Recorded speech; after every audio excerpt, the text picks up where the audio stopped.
فیصل آباد میں میرے ایک دوست ہیں طارق تنویر صاحب، agri tourism corporation of Pakistan کے بانی CEO ہیں۔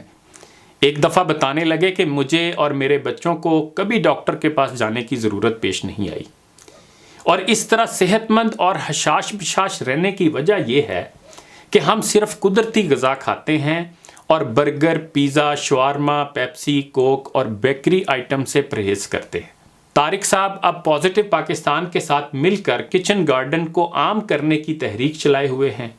کچن گارڈن کا مطلب یہ ہے کہ ہر شہری اپنے اپنے گھر میں گملوں میں بھی اتنی سبزیاں اگا سکتا ہے جو گھر کی ضروریات کے لیے کافی ہوں۔ اس تمہید کے بعد آپ ذرا ذکی شاہ صاحب کی بھی کھری کھری باتیں سن لیں۔ انہوں نے اپنے ایک مضمون میں خوب لکھا ہے کہ برِ صغیر کے لوگ تو ملاوٹ کے مفہوم سے نا آشنا تھے۔ گھروں میں دیسی گھی، گڑ، شکر، لسی، دودھ، مکھن، دیسی مرغیاں، دیسی انڈے، بکرے، دمبے وغیرہ کا گوشت استعمال کیا جاتا تھا۔ نہانے کے لیے کالا صابن ہوتا تھا، برتن دھونے کے لیے مٹی، ریت اور کالا صابن استعمال ہوتا تھا۔ یہ برِ صغیر کا حقیقی چہرہ تھا۔ یہی یہاں کا دھرم تھا اور ریت رواج بھی۔ پھر بھوکے، ننگے، لالچی، چور ذہن انگریز میدان میں آئے، تب مصنوعات کا رواج نکلا۔ مصنوعات کیا تھیں؟ مصنوعی چیزیں، انسانی تخلیق، مقصد صرف پیسہ کمانا تھا، جو آج پوری دنیا کو اخلاقیات کا درس دیتے ہیں۔ ان عالمی جال سازوں نے ولایتی کا کانسیپٹ متعارف کرایا، بالکل ایسے جیسے آج ہر 2 نمبر اور گھٹیا پروڈکٹ کو چائنا کہہ لیا جاتا ہے۔ دیسی گھی کے مقابلے میں ولایتی گھی آ گیا۔ کولیسٹرول، بلڈ پریشر اور ہارٹ اٹیک کا تحفہ انہی عالمی جال سازوں کی کرم نوازی ہے۔ دیسی مشروبات یعنی ستو، لسی، دودھ وغیرہ کے مقابلے میں ولایتی کیمیکل ملے مشروبات، کوکا کولا، پیپسی، فانٹا، 7 اپ وغیرہ انہی انگریزوں کا تحفہ ہے، جو کہنے کو ملاوٹ نہیں کرتے۔ گڑ شکر کے مقابلے میں گنے کے رس میں مضر صحت کیمیکل کی ملاوٹ سے چینی بنا کر عوام کو اس طرف لگا دیا گیا۔ پوری قوم کو شوگر مبارک ہو۔ پھر کہتے ہیں انگریز ملاوٹ نہیں کرتا۔ دودھ خالص ہوتا تھا اور دودھ سے بنی تمام اشیاء بھی۔ نیسلے کمپنی نے جعلی دودھ متعارف کرایا۔ کیمیکل ملا دودھ ساری دنیا کو بیچنے کا سہرا اسی کمپنی کے سر ہے، جو ملاوٹ نہیں کرتی۔ سچ کہوں تو بہت ساری پروڈکٹ جن کو دودھ کہا جاتا ہے، ان میں دودھ نام کی سرے سے کوئی چیز ہوتی ہی نہیں۔ شکر ہے عدالت نے پابندی لگائی اور اب ٹی وائٹنر وغیرہ لکھنے لگے ہیں۔ علاج معالجہ طبیب ہی کرتے تھے، جس سے انسان واقعی تندرست بھی ہو جاتا تھا۔ انہی عالمی جال سازوں نے انگریزی کیمیکل ملی ادویات متعارف کرائیں، جن سے انسان روز بروز نت نئی بیماریوں کا شکار ہو رہا ہے۔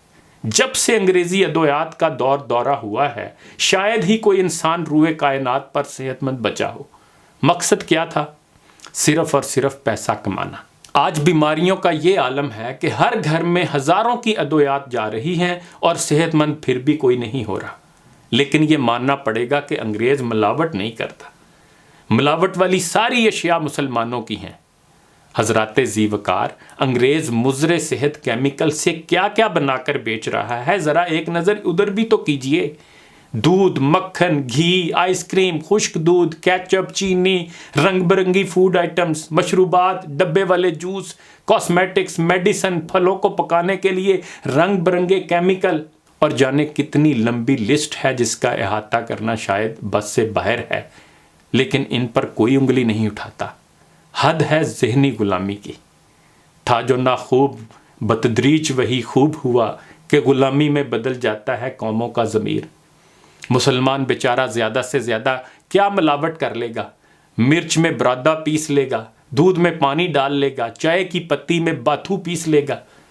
میں ملاوٹ کرنے والوں کی طرفداری نہیں کرتا، لیکن اصل چور تو یہ ہے جو سرمایے کی آڑ میں شیمپو، سرف، صابن سے لے کر روزمرہ استعمال کی ہر چیز میں مضر صحت کیمیکلز کا دھڑا دھڑ استعمال کر رہے ہیں، اور الزام جب بھی لگتا ہے بیچارے غریب مسلمانوں پر لگتا ہے، جن کی بے ایمانی بھی بڑی محدود سی ہے۔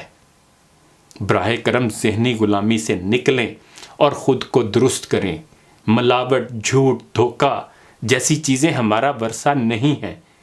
یہ معصوم صورت عیاروں کی چالیں ہیں جو دنیا بھر کو رنگ برنگی مصنوعات کے نام پر مضر صحت کیمیکل بیچنے میں مصروف ہیں۔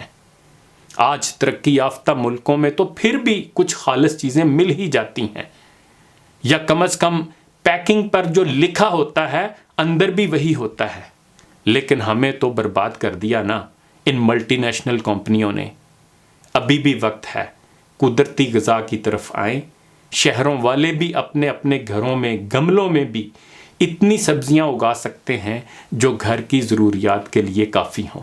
برگر، پیزا، شوارما، پیپسی اور بیکری آئٹم سے جان چھڑائیں۔ مہمانوں کی توازے کھجور، دودھ، ستو وغیرہ یا پھلوں سے کرنے کی کوشش کریں۔ اس کلچر کو رواج دیں۔